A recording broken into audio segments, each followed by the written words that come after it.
por habernos invitado. Estuvimos el otro día, creo que el Señor habló a nuestras vidas a través de su preciosa palabra y creo que lo volverá a hacer otra vez, porque la palabra de Dios, ella misma dice que es viva y eficaz. Y cada vez que abrimos la palabra, cada vez que nos acercamos al Señor a través de su bendita palabra, el Señor habla a nuestras vidas y a nuestros corazones. Hay 7 veces la expresión en la Biblia: al que tiene oído para oír, oiga lo que el Espíritu dice a la iglesia. Y en esta tarde el Señor va a hablar una vez más a nuestras vidas y a la iglesia a través de su palabra. Así es que pedimos en esta tarde que el Señor nos hable y nos ministre, y que lo que nos tenga que compartir nos lo comparta, lo que nos tenga que enseñar nos lo enseñe, y que nosotros seamos buena tierra y que estemos dispuestos a llevar la palabra del Señor a la práctica con todas las consecuencias. Amén, hermanos. Muy bien. Hermanos queridos, el estudio más bien que quisiera compartir con ustedes en esta tarde viene a raíz de años de experiencia de trabajar con gente. Es muy complicado trabajar con gente, no es nada fácil, y más en el campo o en el terreno espiritual. Nunca va a llover a gusto de todos, ¿verdad? Lo que a lo mejor enseñas, a algunos les va a venir muy bien porque van a decir: gloria a Dios, eso es lo que necesitábamos, que el Señor nos hablara, que nos enseñara. Pero puede ser que a lo mejor a otros, pues, no es que no les venga bien, sino que tal vez a lo mejor no están dispuestos a poner en práctica la palabra que el Señor nos ha compartido. Pero sea como sea, estoy plenamente convencido que si en esta tarde nuestra actitud es la correcta y estamos dispuestos a ser tratados por el Señor lo va a hacer. Miren, hermanos, cuando una persona nace de nuevo, cuando una persona recibe al Señor Jesucristo en su corazón como su Salvador personal, comienza una vida nueva. Pero eso no significa de que ya hayamos sido transformados en cuanto al aspecto del carácter. Vamos a plasmar, vamos a manifestar en nuestra relación con Dios nuestra personalidad, nuestra forma de ser. Y eso es un arma de doble filo, porque en todos y en cada uno de nosotros hay áreas de nuestra vida, hay cosas de nuestra vida que en las manos del Señor pueden ser de tremenda utilidad y beneficio para la obra. Pero hay otras muchas cosas a las cuales tal vez nos hemos acostumbrado, que creemos que podemos seguir haciéndolas en nuestra nueva vida en Cristo, y se pueden volver en nuestra contra. El estudio de esta tarde, si tuviéramos que ponerle un título o recordarlo por un tema, yo lo titularía las 3 Cs. Y esas 3 Cs corresponden a la palabra carácter, compromiso y capacidad. ¿Lo podemos decir juntos? La primera sería carácter, la segunda, compromiso, y la tercera, capacidad. Tendríamos que ir por toda la Biblia para apoyar cada uno de estos 3 puntos principales. Cuando uno analiza los personajes que fueron utilizados por un tiempo por el Señor, uno se da cuenta de que las personas que llegaron a ser tremendamente útiles y eficaces en el reino de Dios, previamente fueron duramente tratadas. Miren, por ejemplo, el caso de Moisés. Moisés, cuando es niño, en aquellos días corría una orden en Egipto de que todas las madres que parieran un hijo varón tenían que arrojarlo a las aguas del río Nilo. Era un decreto real, nadie se podía escapar. Un niño, en el momento en el que nacía, las parteras o la propia madre o un pariente cercano tenía que coger y arrojarlo a las aguas. Era una estrategia diabólica para que el Mesías no naciera en el futuro, para cortar la línea genealógica, y de esa manera, matando a los niños, Satanás creyó equivocadamente que podía neutralizar la promesa de que algún día vendría el Hijo de Dios a esta tierra en carne y hueso, ¿verdad? Pero si me permiten la expresión, le salió el tiro por la culata a Satanás, porque se le escapó uno. Un niño que lograron esconderlo, no sé cómo, pero dice la Biblia que durante 3 meses sus padres lograron esconderlo. La Biblia dice que cuando era un niño muy pequeñito, prácticamente de días, La versión Reina Valera dice que lo vieron un niño bonito, hermoso. Pero el texto original hebreo no dice eso. El texto original hebreo dice que era un niño bueno. Aún no predicaba, aún no hacía absolutamente nada, pero la palabra de Dios descubre la esencia de esa criatura, que sería un instrumento tremendamente útil en el futuro, y lo describe como un niño bueno, y aún no había hecho nada, ni bueno ni malo, pero la Biblia ya lo selló, lo marcó, diciendo que sería un niño, un instrumento bueno en las manos del Señor. A los 3 meses lo ponen en una pequeña canasta y lo ponen en las aguas del río Nilo, y su hermana, que es mayor que él, eran 3 hermanos, Aarón, Miriam y Moisés, dice que durante probablemente horas o algún tiempo estuvo viendo cómo esa especie de arca, esa especie de canasto pequeñito, ¿verdad?, flotaba, y ella estaba esperando y esperando a ver qué pasaba con el destino de su hermanito recién nacido. Casualmente, aunque no existen las casualidades en el reino de Dios, la hija del faraón bajó a las aguas del río Nilo. La Biblia dice, de una forma muy educada, que bajó a bañarse, pero realmente bajó a hacer sus necesidades, porque las necesidades se hacían en los ríos. Y esta muchacha baja al río Nilo y de repente observa que hay una canasta y en su interior hay un niño. Y dice que cuando abre la canasta se da cuenta de que el niño es hebreo. Bueno, había varias razones para descubrir que el niño era hebreo. Primeramente, a ningún egipcio se le iba a ocurrir poner a un niño en las aguas para que los cocodrilos o las corrientes del río Nilo lo llevaran y lo mataran. Pero en segundo lugar, observó que el niño, aunque tenía simplemente 3 meses, el niño llevaba una marca en su cuerpo como todo varón hebreo, y era que estaba circuncidado. Los egipcios no se circuncidan. Y entonces esta niña, o esta mujer, perdón, le cogió tanto aprecio, tanto cariño al niño, que lo adoptó como si fuera su propio hijo. Y lo llevó al palacio. Y miren ustedes por dónde el mismísimo faraón, que quería matar a todos los niños hebreos del país, resulta que cría aquel que en el futuro sería el libertador del pueblo de Israel. Son ese sentido del humor extraordinario y maravilloso de nuestro Dios. Y lo crió durante 40 años. Con todos los privilegios habidos y por haber de un príncipe de Egipto. No le faltó nunca comida, no le faltó nunca esclavos, siervos.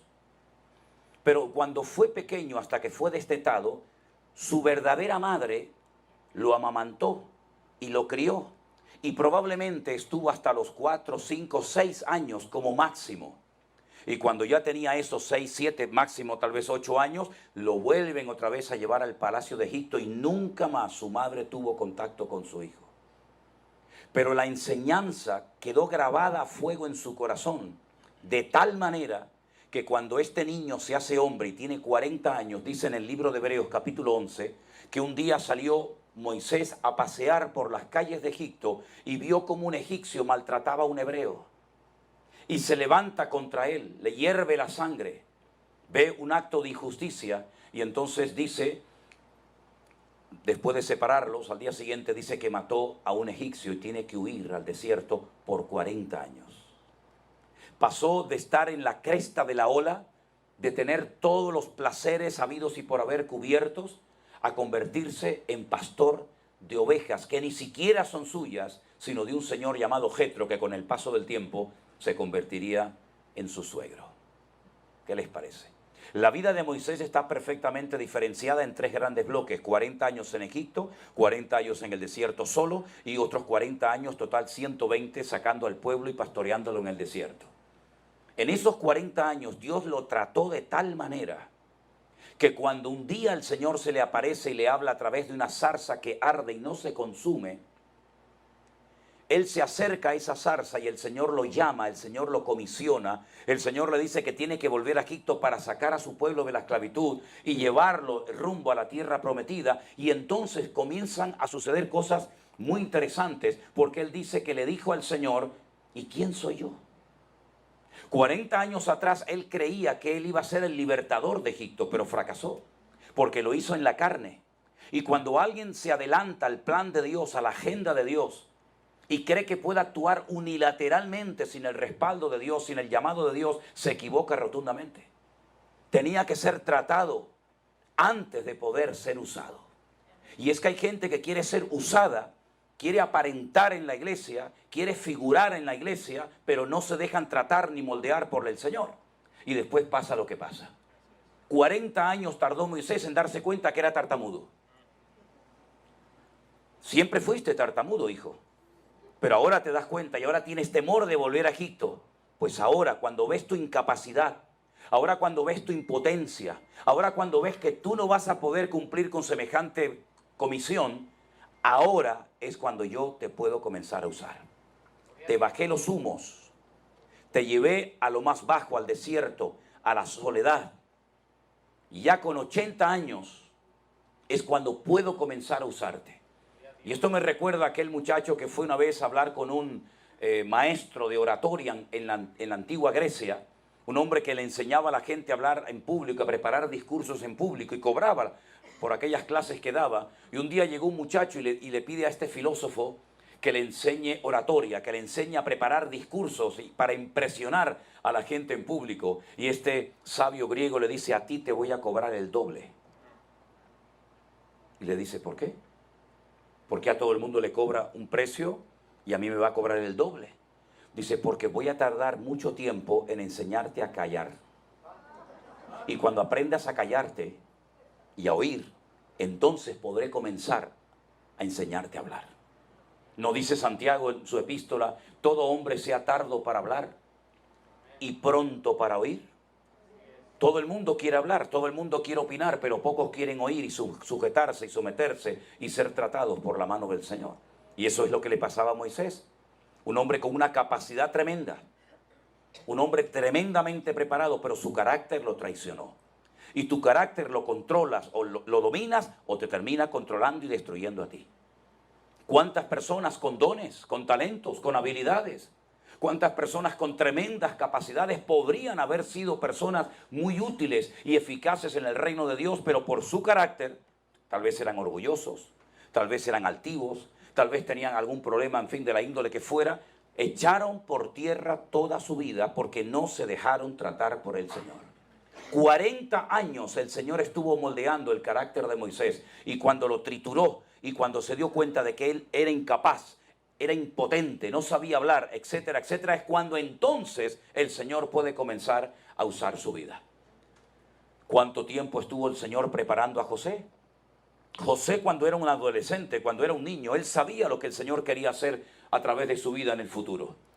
Él vio a toda su familia, dice que vio al padre en forma del sol, a la madre con la luna y a las 2 estrellas, sus hermanos, postrados ante él y casi adorándole y rindiéndole pleitesía. Y él, cuando abre su corazón y le cuenta estos sueños a sus hermanos, dice que lo quieren matar, ¿verdad? Y su padre dice que: pero hijo, ¿tú qué estás diciendo? Que nosotros vamos a llegar un día a postrarnos delante de tu presencia. Luego tuvo otro sueño donde dice que vio manojos, ¿verdad? Espigas que se doblaban ante él, se inclinaban, y esto despertó celos y envidia en las personas, sobre todo en sus hermanos, que lo quisieron matar, y finalmente el Señor lo llevó a Egipto milagrosamente. Cuando llega a Egipto, aquel niño que llevaba una ropa de colores para diferenciarlo del resto de sus hermanos, un niño amado, un niño querido, un niño mimado, por decirlo de alguna manera, llega a Egipto y lo compra un señor. Fíjate, para sus hermanos era un peligro, pero para Potifar era una bendición. Qué cosas tan raras, ¿no? A veces tus propios hermanos te ponen la zancadilla y la gente del mundo te reconoce y te apoya más que tus propios hermanos en Cristo. Son esas cosas raras de la vida, ¿verdad? Eso era antes en Egipto, hoy en día eso ya no pasa, ¿no? Eso era antes, ¿verdad? Y resulta que por ser fiel y por querer llevar un testimonio delante del Señor, un hombre que jamás leyó la Biblia, porque no existía, un hombre que jamás tuvo pastor, un hombre que jamás estuvo en la iglesia, un hombre que jamás habló en lenguas, un hombre que jamás dio ofrendas ni diezmos, pero amaba al Señor con toda su alma y con todo su corazón. Cuando llega la esposa de su amo y le dice: acostémonos, él dijo: ¿cómo voy yo a pecar contra mi Dios? Él conocía el corazón de su Dios, y por querer mantener su integridad y salir corriendo es acusado injustamente de que quiso violar, quiso abusar de su ama, ¿verdad? De la esposa de su amo, y termina dando con sus huesos en la cárcel un montón de años. Y allí en la cárcel Dios lo sigue tratando, Dios lo sigue moldeando, Dios lo sigue perfeccionando, ¿verdad? Y en todo momento dice la Biblia que el Señor estaba con José. Nunca lo abandonó. Aunque las circunstancias externas parecieran que lo había abandonado, que era el más desgraciado de la tierra, era todo lo contrario. Estaba siendo tratado por el Señor en su carácter, en todas las áreas de su vida, hasta que a los 30 años alguien se acuerda que él había interpretado un sueño cuando estuvo en la cárcel y le habla al faraón de él. Curioso, ¿verdad? El día que salió de la cárcel el panadero y el copero, José le dice a uno de ellos, acuérdate de mí. Y pasaron años y nunca se acordó. Qué diferente aquel que dijo, acuérdate de mí. Y el Señor le dijo, hoy estarás conmigo en el paraíso. Es que cuando confías en el hombre te puedes llevar tremendas desilusiones. Pero cuando confías en Dios, el Señor nunca se olvida de sus hijos. Aleluya. Y a los 30 años, exactamente la misma edad en la que el Señor Jesucristo comenzó su ministerio, el Señor lo levantó, pero casi desde su adolescencia, él sabía que el Señor quería usar su vida, pero primeramente antes de ser usado, hay que ser tratado.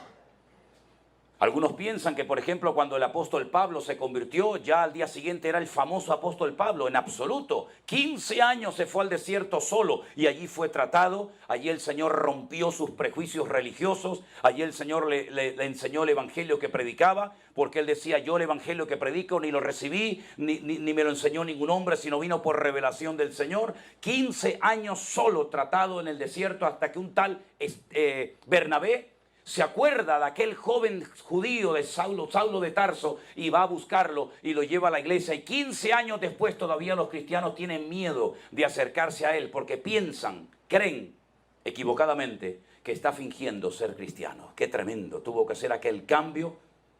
Exactamente lo mismo ocurrió en David. David era el más pequeño de toda la familia. Era el 8º hijo.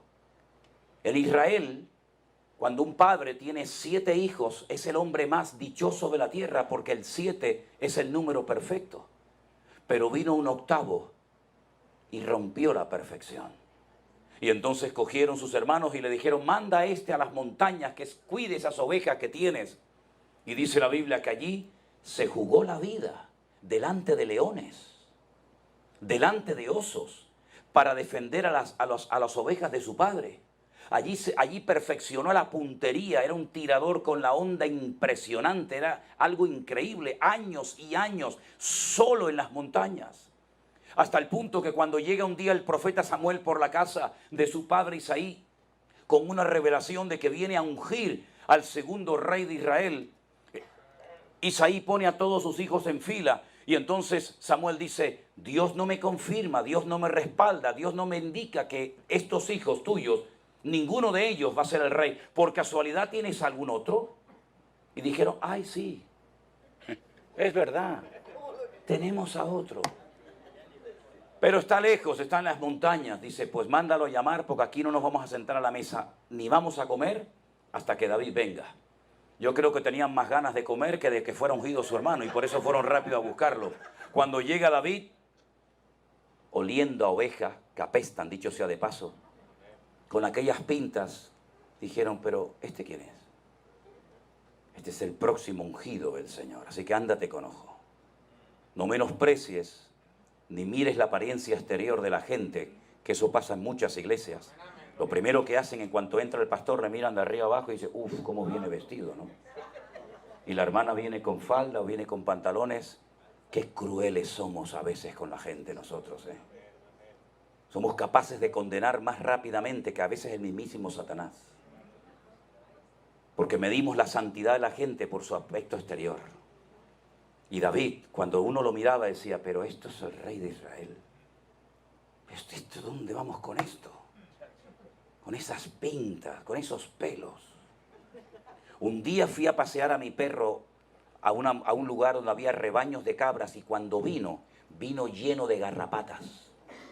No me extrañaría nada de que David tuviera alguna garrapata pegada por algún lado. Pero el Señor le dice, ese es el rey futuro de Israel. Y lo ungió con 17 años. Y hasta los 30 años el Señor no lo sube al trono de Israel y llega a ser el dulce cantor de Israel, el hombre más cerca del corazón de Dios que jamás ha pisado el planeta Tierra. ¿Qué te parece? Tantos años tratado, perseguido, mal interpretado, cuando llega al campamento donde están sus hermanos mayores, A partir de los 21 años, los jóvenes tenían que ir a la guerra, tenían que enrolarse en el ejército del rey Saúl. Él aún ni tenía 21 años, es el más pequeño, recuerden. Y su padre le dice, vete al campamento, vete al campo de batalla, a ver cómo están tus hermanos. Eso es lo que dice la versión Reina Valera, vete a ver cómo están. ¿Saben cómo se pregunta en hebreo cómo estás? Al hombre se le pregunta ma shalomcha y a la mujer ma shalomech. ¿Y qué le estoy preguntando? ¿Cómo está tu paz? Así se pregunta en hebreo. ¿Cómo está tu paz? Así que vete al campo de batalla, a la guerra, y mira a ver cómo está la paz de tus hermanos. Pero papá, están en guerra. Pero es que paz no es ausencia de guerra. Paz es comunión con Dios. Tú puedes estar en el campo de batalla, o puedes estar en la cárcel, o puedes estar donde quieras, pero si tu alma está alineada, en sintonía con el Señor, caerán a tu lado 1000, 10.000 a tu diestra, mas a ti no llegará, porque tú guardarás en completa paz aquel cuyo pensamiento en ti persevera. Vete a ver cómo están tus hermanos. Vete a ver cómo está la paz de ellos. Vete a ver si el ambiente les ha cambiado o ellos han cambiado el ambiente. Y cuando llega al campamento se encuentra a todos pálidos, muertos de miedo. Y entonces pregunta y dice, ¿qué está pasando aquí? Hay un ambiente de derrota, de pesimismo, se les ve miedo en las caras. Y entonces es cuando le cuentan que hay un gigante, un enorme gigante filisteo de la región de Gat, que tiene atemorizado al pueblo de Israel por 40 días, todas las mañanas y todas las tardes antes de la caída del sol, aparece aquella bestia en el horizonte y desafía al pueblo y los maldice. Y decía, solamente quiero que uno venga a pelear conmigo. ¿Para qué vamos a perder el tiempo? ¿Para qué vamos a entrelazarnos en batalla? Uno contra uno y el que gane, ese se lleva el botín. No había en todo el país ni uno. Ni uno. Hasta el rey Saúl estaba muerto de miedo en su tienda de campaña. Pero David llegó por allí y dice, no se preocupen, no pasa nada. Hoy le cortaré la cabeza a este incircunciso filisteo y las aves del cielo comerán sus carnes y sabrá hoy todo Israel que el Señor nuestro Dios es el Dios todopoderoso. Porque Él viene contra mí con espada, con lanza, con jabalina, pero yo vengo contra Él en el nombre de mi Dios. Y entonces Saúl dice, bueno, pues vale, ya que te vemos tan decidido, ponte mi armadura, por lo menos vete protegido. Si no te sirve la armadura a ti, me va a servir a mí. Dice, yo no sé caminar con estas armas. ¿No dice la Biblia que las armas de nuestra milicia no son carnales, sino poderosas en Dios para la destrucción de fortalezas? A mí no me sirve este escudo, esta lanza, no me sirve de nada. Yo voy a ir contra él en el nombre de mi Dios. Y cogió 5 piedras. Y uno dice, ¿y por qué no 4? O 8 o 9, ¿por qué 5? Porque los filisteos dominaban toda la costa del Mediterráneo. Ellos controlaban lo que entraba y lo que salía al país. Ellos dominaban 5 ciudades. ¿Seréis capaces de aprender los 5 nombres? Gaza, Askelón, Asdod, Gat y Ecrón. A ver, Gaza, Askelón, Asdod, Ecrón y Gat. Si me viene este filisteo y es el de Gat, yo aquí en el bolsillo tengo 4 más para cuando venga el gigante de Gaza, cuando venga el gigante de Askelón, cuando venga el gigante de Asdod y cuando venga el gigante de Ecrón. Los voy a matar a todos. Me da exactamente igual, porque ellos son 5 gigantes, pero yo tengo los 5 libros de la ley y en cada uno de ellos yo veo a mi Señor por todas partes. Así que no le tengo miedo a Él, Él me tiene que tener miedo a mí. Y dice que le cortó la cabeza. Le cortó la cabeza, lo venció, pero para llegar a ese nivel tuvo que estar años preparándose en el anonimato, en la soledad, ¿verdad? Y cuando por fin todo Israel sabe que va a ser el rey, Saúl, en vez de apoyarlo, le dio lugar a algo terrible, que a veces ha despedazado ministerios e iglesias enteras. Y son los celos. ¿Por qué él y no yo? Se puso de moda una canción, Saúl hirió a 1000. David hirió a 10.000 y eso no le sentó nada bien a este caballero, aunque era el rey, tenía la corona, tenía autoridad, tenía poder, pero no fue un hombre tratado en su carácter. ¿Y cuál fue el problema de Saúl? El problema de Saúl fue su carácter. Tenía la unción de Dios sobre su vida, el Señor estaba con él, el Señor lo nombró rey de Israel, pero su carácter no fue tratado. Así que lo primero que el Señor quiere tratar en nosotros es nuestro carácter. ¿Cómo tiene que ser mi carácter? Pues mira, la radiografía de cómo era Cristo por dentro la tienes en el Sermón del Monte. Mateo 5, 6 y 7. Sobre todo el capítulo 5 de Mateo, donde encuentras las bienaventuranzas. Y en esas bienaventuranzas, bienaventurados los mansos, los que se dejan moldear. Bienaventurados los de limpio corazón, los que no tienen su corazón dividido. Bienaventurados los que lloran, los que son sensibles al trato del Espíritu de Dios. Bienaventurados los pacificadores, porque serán llamados hijos de Dios, es decir, los que transmiten paz y no guerra y chisme entre su pueblo. Y ahí encontramos el carácter perfecto. Y si quieres más, Gálatas 5, 22 y 23 dice: mas el fruto del Espíritu es amor, gozo, paz, paciencia, benignidad, mansedumbre, fe, templanza. Contra tales cosas no hay ley, no hay límite, no hay fronteras. ¿Qué frontera le vas a poner a la fe? ¿Qué límite le vas a poner a la paciencia? ¿Qué límite le vas a poner? ¿Qué ley le vas a poner al amor? ¿Verdad? Y esa es la cosa más importante que Dios quiere hacer en nuestra vida: moldear nuestro carácter. Tratarnos para después poder ser usados en el reino. La carta a los Hebreos dice: y aunque era hijo, hablando del Hijo de Dios, del Señor Jesús, aunque era hijo, por lo que padeció, aprendió obediencia. ¿De qué sirve que usted dance y que usted cante y usted predique si no se le puede decir nada, hermano? Si enseguida se enfada. Y en cuanto se le lleva la contraria o se le quiere corregir, se cambia a la iglesia de enfrente y lo reciben allí con la banda municipal y con la alfombra roja. ¿De qué sirve que usted cante muy bien? Si no se le puede decir: hermano, perdone, yo quedé con usted a las 4 y son las 6:30. Usted es un impuntual, usted no es serio, pero mañana cuando va a trabajar usted es el primero que llega, porque allí le pagan. Entonces, ¿qué me está usted diciendo a mí? ¿De qué sirven sus dones? ¿De qué sirve el poder del Espíritu Santo? ¿De qué sirven sus lenguas, sus diezmos y sus ofrendas? Si usted es un inmaduro, un irresponsable y no se puede contar con usted para nada, quédese con sus diezmos y quédese con sus ofrendas. El carácter es lo principal, porque te va a perseguir toda tu vida, desde la cuna hasta que te mueras. Y entonces el carácter o lo entregas a Cristo y crucificas tu carne juntamente con Cristo, o serás un peligro toda tu vida, como tanta gente que luego encima tienen poder, tienen dinero, tienen autoridad, les ríen la gracia, les aplauden por todo lo que dicen y se creen que son dioses y pueden hacer con las vidas de la gente lo que quieran. ¿Y cuántas iglesias, cuántos cristianos han sido heridos con personas que sí, aparentemente parece que tienen muchos dones y talentos y capacidades, pero su carácter son un auténtico desastre? Entonces, si usted no le entrega su carácter a Cristo, usted no va a poder ser usado adecuadamente en el reino de Dios. Algunos me han dicho: pero hermano, los discípulos no fueron a ninguna escuela bíblica, los discípulos no fueron a ningún seminario. No tenemos hoy en día que estudiar la palabra. Así hablan los ignorantes. Yo me subo al púlpito, oro y el Espíritu me impulsa. ¿A dónde le impulsa, mijo? ¿Cómo que no tuvieron los discípulos una escuela bíblica? ¿Qué está diciendo? Piense antes de hablar. Tuvieron el mejor maestro del mundo. Lo tuvieron a él 24 horas al día. Eso no es una escuela bíblica. Comían con él, dormían con él, viajaban con él. Seminario intensivo por la mañana, por la tarde, por la noche. Tenían que estar en plena forma física, no como muchos cristianos que lo llevan de aquí a la esquina y ya están con la lengua afuera. ¿Saben cuánto se tarda desde el norte de Israel hasta Jerusalén? 1 semana caminando. Y están ahora en Capernaum y dicen: vamos a Jerusalén. Se van 1 semana caminando y a los 2 días llegan allí y le dicen: volvamos a Galilea. Y algunos dicen: no, otra vez a Galilea. Si aún no me he recuperado del viaje, ya me llevas otra vez para arriba. No había autobuses, no había guagua, no había trenes, no había aviones. Era caminando, mijo. ¿Usted quiere servir al Señor? Pague el precio.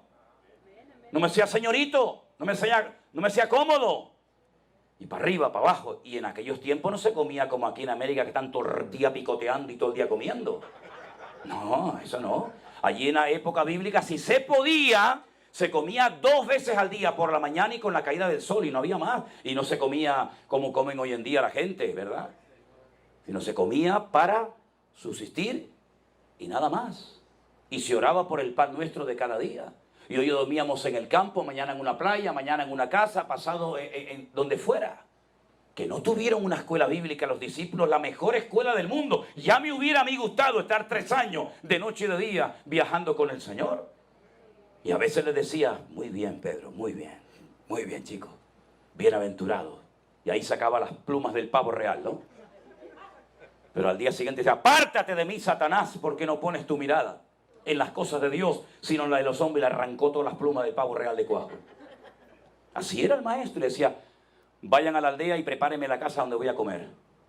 Vayan allí, cojan aquel burro y me lo traen. Prepárenme la barca que esta noche viajamos y al día siguiente vamos al otro lado del lago. Los tenía todo el día activos.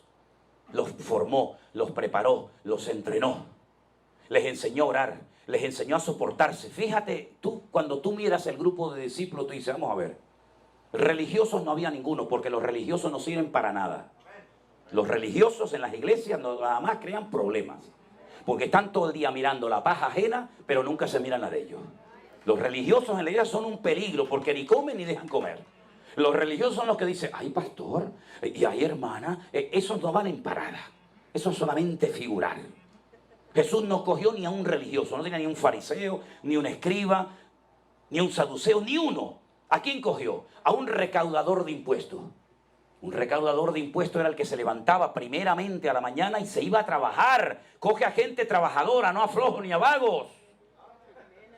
Y allí lo tenía. Y ahora te coge a un celote. Un celote eran los que odiaban al imperio romano y hacían atentados para matar a los soldados romanos a traición. Y lo pone a trabajar junto con Mateo, que es un traidor que se ha pasado al bando contrario y trabaja para el imperio opresor. Y ahora pone a Mateo y pone al otro, que es un celote, a trabajar juntos. Eso lo puede hacer solamente el Señor. Porque en la iglesia no nos encontramos los niños buenos, en la iglesia nos encontramos para cambiar, porque esto es un hospital del alma. En la iglesia nos encontramos porque este es el taller que Dios ha dejado en la tierra para cambiar y para que a lo mejor aquí se atrevan a decirte por amor lo que tu padre nunca se atrevió a decirte. Porque eso es la iglesia, es un taller donde el Señor trata con tu carácter, con tu genio, con tu temperamento, con tu impaciencia, con tu soberbia, con tu arrogancia. Y tienes que aprender a empezar de cero. Porque eso es lo que el Señor nos enseña en su palabra, empezar de cero, no empezar por arriba. Estábamos poniendo un día una moqueta, no tan linda como esta. Estábamos poniendo un día un hermano ya avanzada en edad y yo de rodillas en el suelo al principio de la obra, la moqueta en el suelo y apareció por allí un muchacho y él de pie, nosotros de rodillas colocando esta moqueta en el suelo.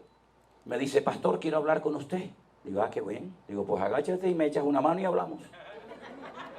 Y me dice, no, pastor, no. Y yo lo miro así y digo, no, ¿por qué, mijo? Dice, que yo soy cantante. Yo no puedo trabajar en el suelo. Mira. Me levanté y le dije, ¿qué has dicho? Sales por esa puerta como un cohete ahora mismo. Si usted quiere cantar, váyase a cantar. Aquí no necesitamos cantantes. Aquí necesitamos siervos que vengan a trabajar para la obra del Señor. Y yo soy el pastor de la iglesia y estoy con un señor de casi 80 años colocando la moqueta. Y a la tarde tengo que subir ahí arriba a predicar y a cantar yo también. Así que te me deja. Y se fue. Se fue a otra iglesia y le hicieron líder de alabanza. Que lo hagan, el rey del mambo si quiere. Pero aquí no tienes nada que hacer, mijo. Aquí empezamos de cero. Y hay gente que nada más lo que quieren es aparentar y figurar en las iglesias. Y lo que hacen es para llamarla, como una persona en nuestra iglesia haga lo más mínima cosa para llamar la atención y para distraer a la iglesia, mirándolo a él o a ella, esa persona tiene los días contados. Le decía, hermano, en esta iglesia al que tenemos que mirar es a Cristo, no a usted. Y en el momento en el que cualquier músico, el pastor, el jugiero, quien sea, esté haciendo algo, que la gente esté más pendiente de lo que está haciendo esa señora, o ese hermano, o aquel joven, o aquel músico, yo le digo, tranquilito. En esta iglesia no hemos venido a verla a usted. En esta iglesia hemos venido a adorar al Rey de Reyes y al Señor de los Señores. El carácter. Lo segundo era el compromiso. Ay, amigo, el compromiso. El compromiso es demostrar que usted es serio, que se puede contar con usted. Usted es puntual. Usted siempre llega tarde a todos los cultos. Nunca tiene tiempo para nada. Usted es realmente una persona comprometida. tiene tiempo para el Señor, porque he conocido a muchos creyentes y dicen, ay pastor, yo no tengo tiempo para orar, yo no tengo tiempo para ir a la iglesia a pintar, yo no tengo tiempo para nada. Bueno, pues si no tiene tiempo, pues no se puede contar con usted para nada. Dios busca gente comprometida, gente que ame la obra. Porque amar a Dios al que no vemos no es tan complicado. Además, cuando estamos malos nos ayuda, cuando nos caemos nos levanta, cuando estamos enfermos nos sana, cuando nos hace falta algo nos la suple. ¿Quién no se va a enamorar de un Dios así? Pero enamorarse de la obra de Dios. ¿Y qué es la obra de Dios, hermano? La obra de Dios es irnos a la India de misioneros a llevar el evangelio o a viajar por Europa. No, no, no. La obra de Dios es limpiar el baño de la iglesia. Y la obra de Dios es aspirar para que la iglesia esté limpia y colocar las bancas y las sillas de la iglesia. La obra de Dios es cuando voy al baño y si alguien dejó la luz encendida, usted va y la apaga. Y la obra del Señor es cuidar de las cosas del Señor, ¿verdad? Eso es cuidar la obra del Señor. Eso es ser una persona comprometida con la obra. Una persona que tiene iniciativa. Una persona que no tienes que decirle, mire, no se preocupe hermano, yo lo hago. Ser una persona comprometida. Pero claro, ¿qué es lo que ocurre? Hay personas que son comprometidas, se apuntan a todo, pero su carácter no ha sido tratado y moldeado por el Señor. Y estamos otra vez en la misma. El carácter moldeado, rendido a Cristo, una persona comprometida, y luego viene al final la capacidad. Usted puede tener muchos dones, muchas habilidades, muchas capacidades, pero si usted no se ha dejado tratar, no se ha dejado moldear como el barro en las manos del alfarero, y usted no es una persona comprometida, sus dones y talentos no sirven absolutamente de nada. Imagínense que entrara por esa puerta mañana el mejor guitarrista del mundo. Y todo el mundo diría, este es el mejor guitarrista, o el mejor pianista, o el mejor baterista del mundo, o el mejor cantante, la mejor voz de la tierra. Pero es una persona soberbia, poco comprometida. No se le puede decir absolutamente nada. ¿De qué sirven sus dones y talentos si a usted no se le puede decir nada, mi querido hermano y hermana? ¿De qué sirven sus dones? Se le vuelven en su contra. ¿Cuál fue la iglesia que tenía todos los dones según la Biblia? Vengan conmigo, por ejemplo, a la primera carta de Pablo a los Corintios. En el capítulo 1, cuando Pablo le escribe a esta congregación que él estableció, que él pastoreó durante un año, miren lo que le dice en el capítulo 1 a los hermanos de la iglesia de Corinto. Capítulo 1. Pablo, llamado a ser apóstol de Jesucristo por la voluntad de Dios, y el hermano Sóstenes, a la iglesia que está en Corinto, a los santificados en Cristo Jesús, llamados a ser santos con todos los que en cualquier lugar invocan el nombre de nuestro Señor Jesucristo, Señor de ellos y nuestro. Gracia y paz a vosotros de Dios nuestro Padre y del Señor Jesucristo. Escuche el versículo 4. Gracias doy a mi Dios siempre por vosotros, por la gracia de Dios que os fue dada en Cristo Jesús, porque en todas las cosas fuisteis enriquecidos, en toda palabra, en toda ciencia, así como el testimonio acerca de Cristo ha sido confirmado en vosotros, de tal manera, que dice ahí, que nada os falta en ningún don. Eso Pablo no se lo dijo nunca a nadie, solamente a los corintios. Nada os falta en ningún don. Si una iglesia en el Nuevo Testamento sabía lo que eran los dones del Espíritu, eran los corintios. Pablo menciona en esta carta 9 dones. Solamente hay 2 listas de los dones del Espíritu Santo en la Biblia. Una está en Romanos capítulo 12 y otra está en Primera de Corintios capítulo 12. En Primera de Corintios capítulo 12 menciona 9 dones. Discernimiento de espíritus, hablar en lengua, interpretar las lenguas, ¿verdad? Milagros, fe, sanidades, sabiduría, etc. 9 dones. Y dice Pablo, nada os falta en ningún don. Los tienen todos. ¿Qué le parece? Nunca he conocido una iglesia así. Pero miren lo que le dice en el capítulo 3. A los mismos, la misma iglesia. De manera que yo, hermanos, no pude hablaros como a espirituales. Vamos a ver qué dice el versículo 1. Versículo 1, versículo 7. Nada os falta en ningún don. ¿Qué dice Primera de Corintios capítulo 3, verso 1? No pude hablaros como a espirituales, sino como a carnales, como a niños en Cristo. Parece como que algo no casa aquí, ¿no? Por un lado, nada os falta en ningún don, pero por otro lado, ustedes son unos niños, son unos carnales. Os di a beber leche y no vianda porque aún no erais capaces ni sois capaces todavía, porque sois carnales. ¿Cómo sabía Pablo que esta iglesia era una iglesia de gente carnal? Bueno, porque lo dice aquí. Porque habiendo entre vosotros celos, contiendas, disensiones. ¿No sois carnales y andáis como hombres? Luego una persona puede hablar en lenguas y ser un carnal. Una persona puede tener dones del Espíritu Santo y ser un celoso, un envidioso, un niño, un inmaduro. Y entonces Pablo dice que esto no puede ser así. ¿No había en la iglesia de Corinto problemas de inmoralidad? ¿Sí o no? Pablo tiene que decir, juntar a ese perverso y echarlo de entre vosotros, entregárselo a Satanás. Si quiere vivir como un hijo del diablo, que se vaya con el diablo, pero en la iglesia no. No había en la iglesia gente que decía, no, yo voy al culto cuando predique Pablo. Pero si me entero que viene otro predicador, como por ejemplo Cefas o Apolo, ese día no voy porque a mí el que me gusta es el otro. Y Pablo dice, ¿pero qué están diciendo, hermanos? ¿Pero quién soy yo? ¿Quién es Apolo? Somos servidores. Yo planté, Apolo regó, pero en definitiva el crecimiento quien lo ha dado es el Señor. ¿Cómo que hay celos y envidia? ¿No había en la iglesia de Corinto gente que se emborrachaba en la Santa Cena? ¿No había en la iglesia de Corinto gente que estaba enferma, débil y algunos habían muerto por tomar indignamente la mesa, el pan y el vino del Señor? Pero si es que en el capítulo 1 me dice que no le faltaba nada, ningún don. Pero es que los dones no hacen espirituales a la gente. Los dones son para capacitarte para la obra del ministerio. Lo que te hace maduro es el fruto del Espíritu. Y el fruto del Espíritu lleva un tiempo. El don es instantáneo, lo tienes o no lo tienes. Pero el carácter, la santificación, el cambio interior lleva años. Y no es que el Señor tarde años en cambiarnos, sino que muchas veces la obra va más lenta, no por culpa de Él, sino por culpa nuestra, porque no le dejamos al Señor tratarnos como a Él le hubiera gustado que nos tratara. No había gente que viajó con Pablo, que predicaron con Pablo, que fueron con el apóstol Pablo por Europa y por distintas partes del mundo. Y cuando llegó el momento del encarcelamiento del apóstol Pablo, le causaron grandes quebraderos de cabeza, como por ejemplo Alejandro el Calderero y Demas, un hombre que viajó durante años con Pablo como uno más en su equipo ministerial, y dice, Demas me ha desamparado amando a este mundo. Luego, los dones no hacen a una persona espiritual.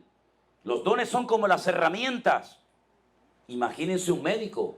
Tiene la carrera, tiene el título, sabe perfectamente operar, sabe dónde hay que cortar, dónde no hay que cortar, lo sabe todo, lo ha aprendido, lo ha memorizado. Tiene miles de horas de práctica en operaciones, pero a lo mejor como persona es un desastre. Es un adúltero, es un mujeriego, es un borracho, sabe Dios lo que es. Exactamente puede llegar a ocurrir igual con un hijo de Dios. Una persona usada dice, madre mía, ¿cómo habla este hombre? ¿Cómo predica esta hermana? ¿O cómo canta el otro? Sí, pero míralo dentro de media hora cuando sale de la iglesia. Míralo en su casa. Pregúntale a la mujer cómo es. Porque en la iglesia podemos ser un ángel y en la casa un demonio. ¿O no? Y en la iglesia aquí no hay palabras feas, no hay un mal ambiente y todo está muy bonito. Pero es que la vida cristiana no se vive aquí adentro.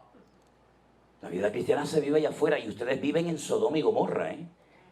Porque esta ciudad, ¿qué es? Esta es Sodoma y Gomorra. Y ustedes viven en Sodoma y Gomorra. Ganarán dinero, pero esto es Sodoma y Gomorra. Y tendrás un buen coche, pero esto es Sodoma y Gomorra. Y vestirás muy bien y tendrás coches y casas, lo que te dé la gana. Pero no te olvides que espiritualmente esta ciudad es Sodoma y Gomorra. Y como ustedes se dejen atrapar por el sistema de esta ciudad, ustedes nunca van a ser luz. Al diablo no le molesta que nosotros cantemos de la puerta para adentro. Al diablo no le importa. ¿Por qué hay tantas iglesias? Porque el diablo ha sido tan experto que ha permitido que muchos vivan su vida cristiana dentro de la iglesia. Pero cuando salen de la iglesia se quitan la careta, se quitan el disfraz y pasan desapercibidos su vida y no marcan una diferencia en ese hotel, en esa cafetería, en ese restaurante. Son exactamente igual que los demás. Miran, sus ojos tienen adulterio por todos lados. Sus lenguas no han sido sanadas por el Espíritu de Dios. Sus pensamientos son exactamente igual que los de los mundanos, pero luego vengo a la iglesia, me pongo la chaqueta, me pongo la corbata, digo andarabarasinderabarindire y ya está todo solucionado. ¿A qué hemos jugado, amada iglesia, durante tantos años? ¿A qué hemos jugado, amado pueblo de Dios, durante tanto tiempo? Hemos convertido a la iglesia en el campo de trabajo. Si ustedes recuerdan la explicación de la parábola del buen sembrador, ¿se acuerdan la parábola aquella? Una de las pocas que el Señor explicó. Él dijo, el campo es el mundo. El campo no es la iglesia. El tiempo que pasamos dentro de la iglesia en proporción al tiempo que pasamos fuera de la iglesia es tremendo.